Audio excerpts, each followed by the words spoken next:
you going to communicate with them regularly? No, I'm just going to leave them hanging. You're going to put a sign in the yard and on the MLS, huh? That's right. Yeah.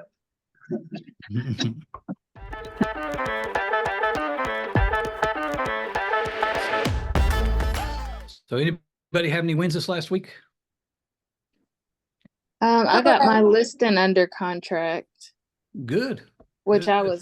it was actually shocking because they listed it high against what I recommended. But the offer came in where I comped it. And so I kind of, messaged them or talked to them and was like, hey, this is, the numbers I got, and this is kind of where we're at, because it came in at that price, but they didn't ask for closing. I said, so I kind of, once we got it, I kind of, let them know the pros and some other things to be on the lookout for. So we did go under contract. Congratulations. That's a definite win. Angie, I know you have a win. Yeah.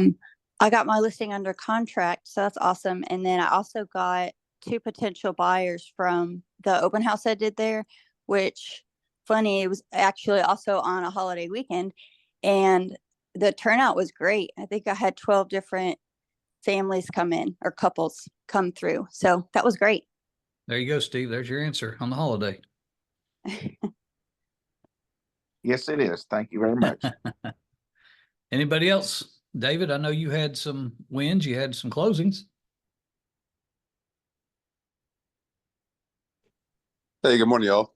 Yes, I did. I had a closing recently, and I have one tomorrow, and I have a closing coming up Friday as well. So it's exciting. It's very exciting. Happy clients. That's the goal. Yes, they refer you. So, all right. Anybody else that I don't, maybe a win that I don't know about? Any contacts you got? So Chris and I had one this weekend. We went to the home show and ended up connecting with an investor there at the home show. Awesome. Awesome. Conversations. I forgot we had another a lot win. of them. Oh, I'm sorry. Go ahead. Yeah. No, we had a lot of them at the home show. I think we ended up talking to every booth that was at the home show. Good deal. Good thought, and networking and contacts. That's great. Go ahead, Angie. I have a potential listing coming up at the end of the month. It was someone I helped them buy about 1.5 years ago, and he reached out just a couple days ago to let me know he wants to go forward and list at the end of the month. So that's another win. Good deal. Well, I love hearing that. Love hearing all the wins, and hopefully we have 30 minutes of nothing but talking about y'all's wins one day. And so just keep out there doing your thing and having those conversations. But if you didn't get to Broker Open on Thursday or watch the recording we sent, I thought it was excellent information. Want to go over that with you and have conversation with you on that. So we talk a lot about conversation and connecting with our clients. If the NAR, I think it was 84% of past clients of agents, their biggest complaint was communication. Okay. So you're not going to get referred if your communication was bad throughout the listing, even throughout the buying process with your buyers. But today we're going to kind of talk more about listings, and actually over the next few winning playbooks, we're going to talk about listings. So one thing we do is we go to our listing appointment and we present the market analysis of their neighborhood. And just like Tanika said, hey, this is what I see it priced at. They want to price it at a different price or whatever. But once we've told them, hey, how wonderful our marketing is, how wonderful all this stuff is, we have to follow up with that. Okay. So that initial listing appointment, if they sign that listing agreement and you've talked about price, you've talked about what you're going to do for marketing, you've talked about those things, confirm that in an email at the end. I thought that was excellent advice from Matt and Dr. Ben, and have that form email that you send out saying, thank you so much for allowing me to represent you in the sale of your home, and confirm what you're going to do for marketing, confirm what you talked about on the price. Because remember, your market analysis, the day you go to that listing agreement, and especially in today's market, could be very fluid. In other words, if they price it too high and you advise that, say they say, no, we got to have 400, and that house is only, comped at 385, confirm that fact. Hey, as we discussed, our market analysis showed that your house, shows an average selling price of $385,000 and an average days on market of 30 days. Whatever those, just kind of confirm that with you. We've agreed. You've requested a $400,000 initial list.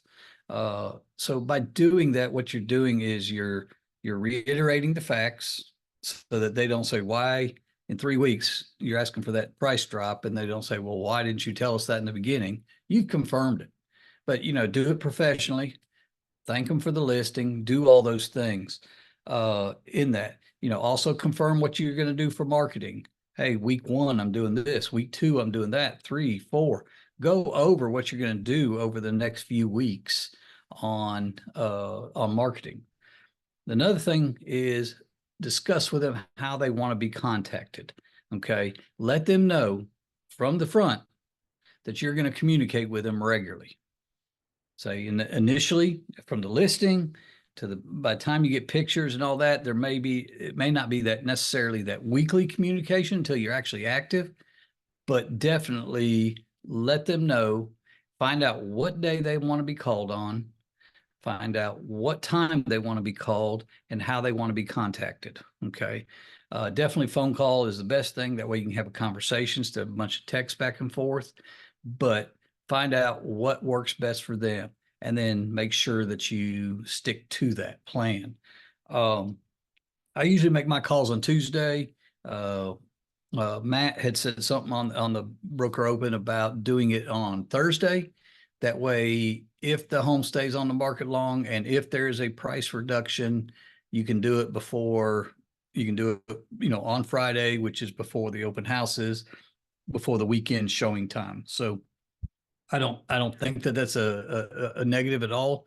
I've just always made mine on Tuesday, especially once we're under contracts, because that's what lenders have requested is the best day. Mondays are slammed with the everything that happened over the weekend. They're catching up. So Tuesday's that day that I've heard most requested from the other people that you'll be contacting to make sure your deals are going through.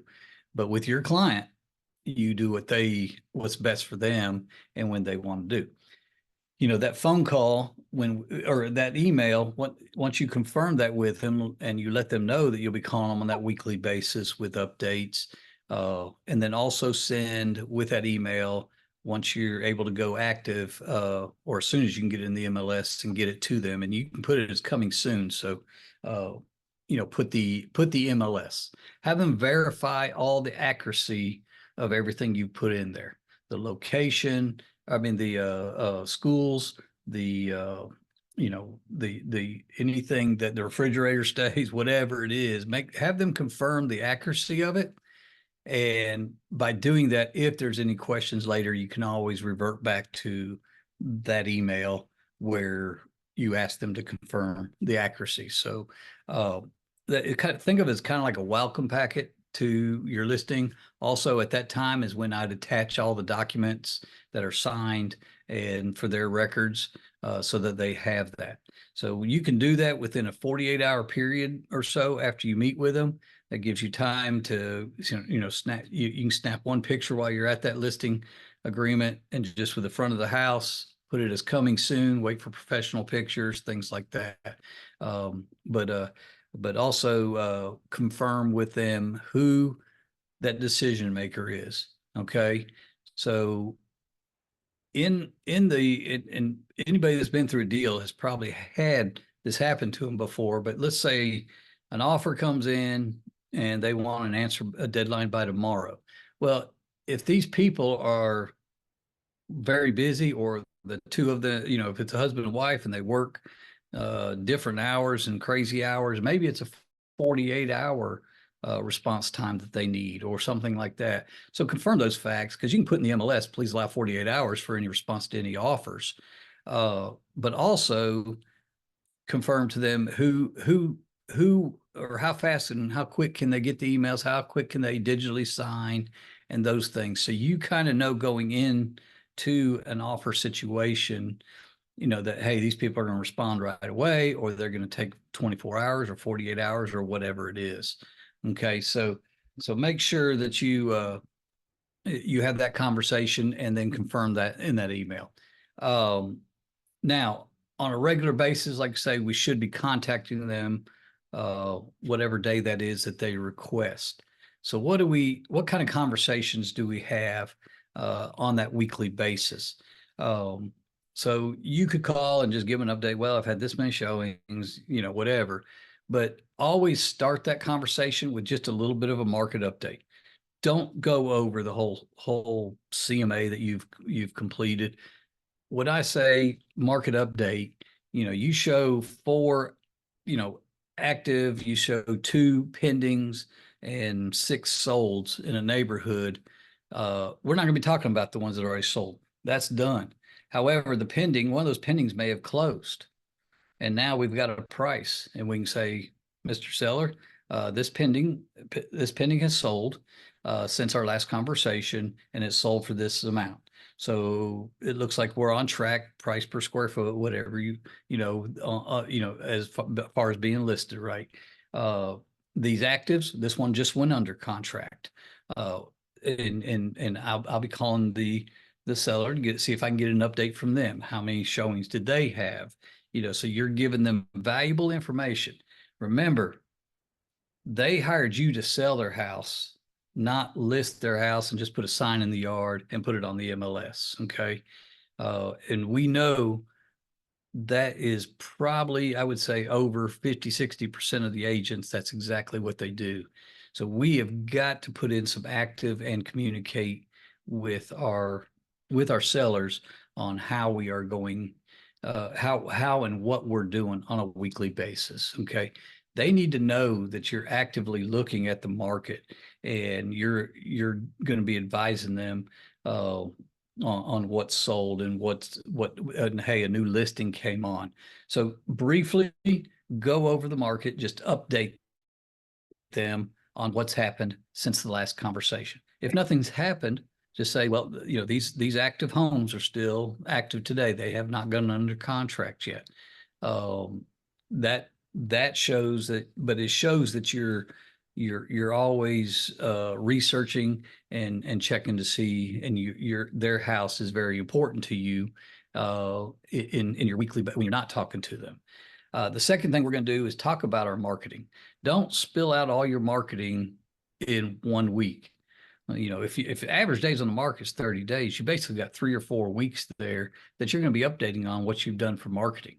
So don't tell them everything you've done at the first time, because that doesn't show that you're continuing to work for them.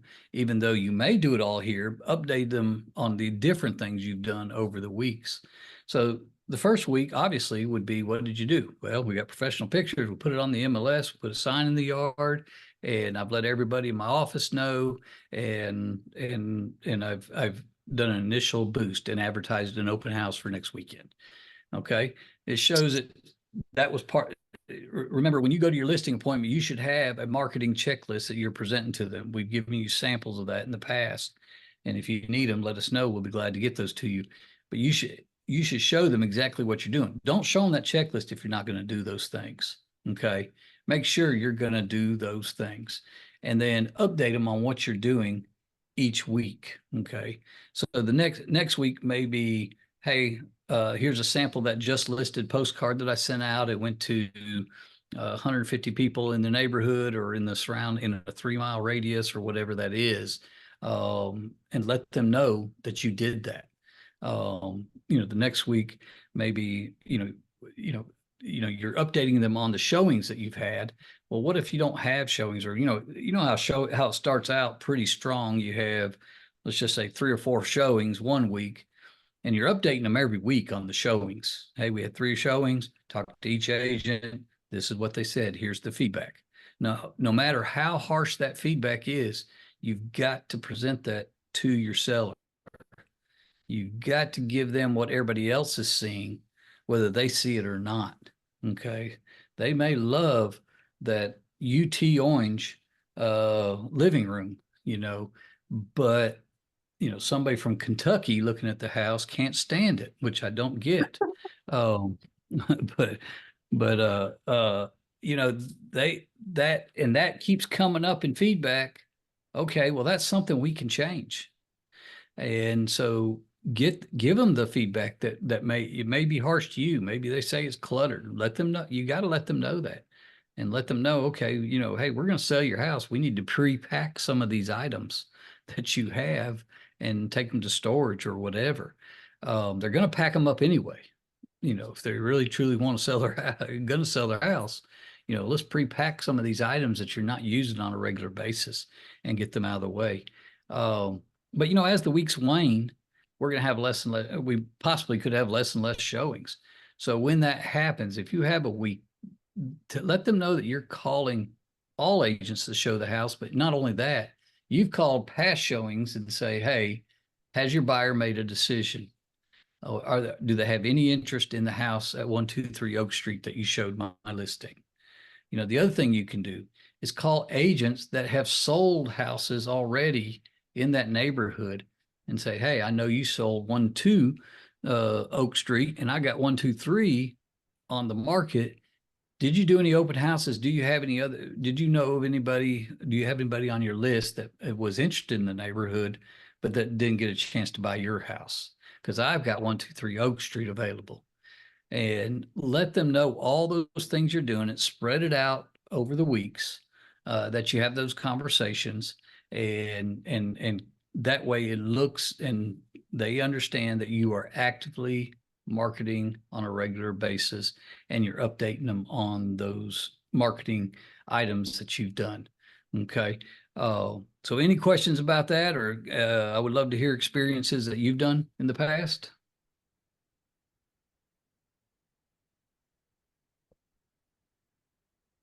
Anybody got any listings coming up?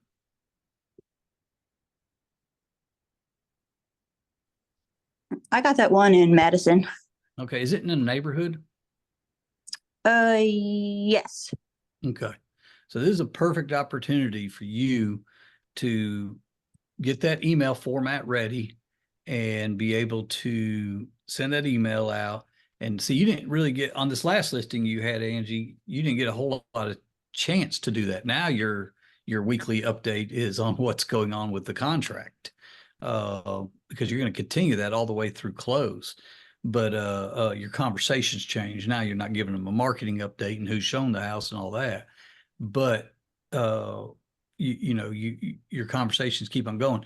But this communication that you have with your clients is the thing that's missing the most, according to the consumer out there. That's their biggest complaint. So if we fill that, and then we post market after that, we're more likely to get those referrals that we talk about all the time, that we teach through the 100 days class, and they're just the best leads you can get. So please communicate with your sales. And remember, this spills over to buyers. We're not talking about buyers today, but this also spills over to those buyers. The conversation with buyers is a whole lot easier because you're updating them on the loan process, the title process, those things. But buyers should also know that you're actively looking for homes and not just sending them on the MLS. I'm not talking about all your buyers in your database, the ones that are just opening emails and haven't contacted you, or just haven't been pre-approved. I'm talking those buyers have been pre-approved and are very active wanting to find a home. you should be letting them know you're looking at FSBOs. You should let them know that you're going beyond just the MLS. Okay. And we've talked about that in the past. So those are conversations you can have on a weekly basis with your buyers also. Any thoughts? We have a couple other listings coming up. Katie has one coming up at the end of this week, which is going to be in Christiana. It's a 3,000 square foot all brick custom home on just over 6 acres. It's not that far down Shelbyville Highway. It's off of Preston Road. That's going to come in at $895. And then I have one coming up probably in 2 weeks in Triple Crown, which is down off Bradyville Pike, near Buchanan School. That's just in the neighborhood there. I'll probably be in the low 6s on that one. All brick. So just give you a heads up on a couple things coming. Are you going to communicate with them regularly? No, I'm just going to leave them hanging. You're going to put a sign in the yard and on the MLS, huh? That's right. Yeah.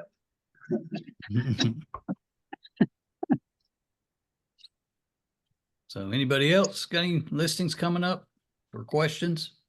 I'll have, Question. oh, sorry, go ahead. Sorry, Tanika. Go ahead. Okay, I'll have one in like 2 weeks, 2.5. It's a 4-bedroom, 3-bath, all brick home in Antioch. And we got to get that square footage, hopefully get that done this week. So depending on that square footage is going to determine the price, but shouldn't be over $550. Good. Go ahead, Sarah.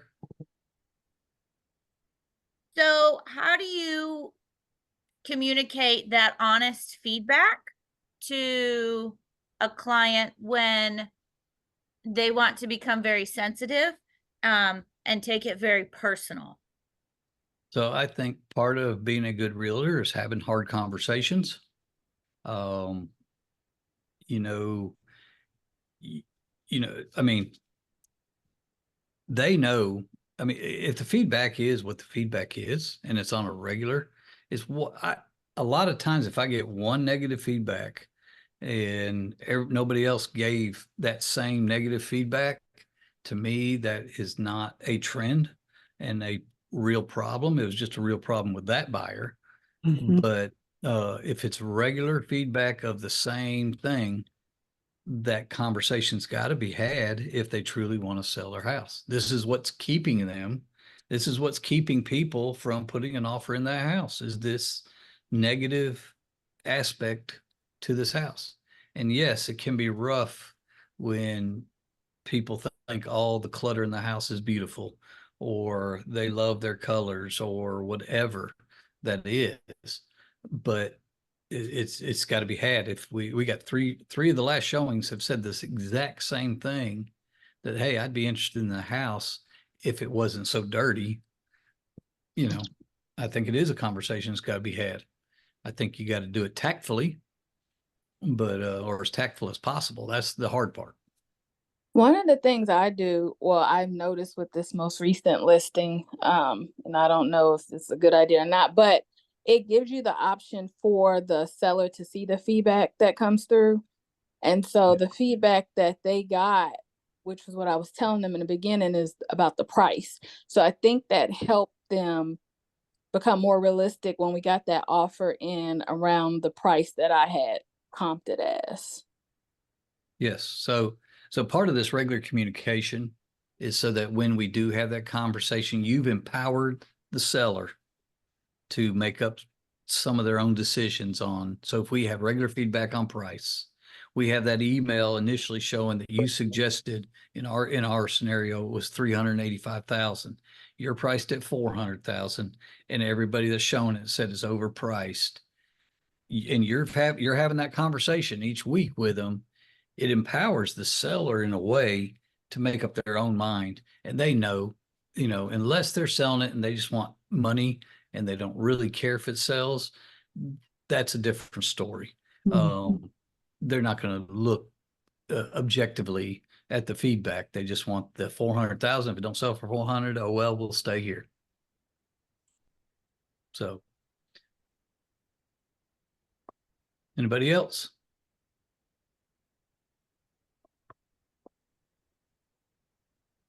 All right.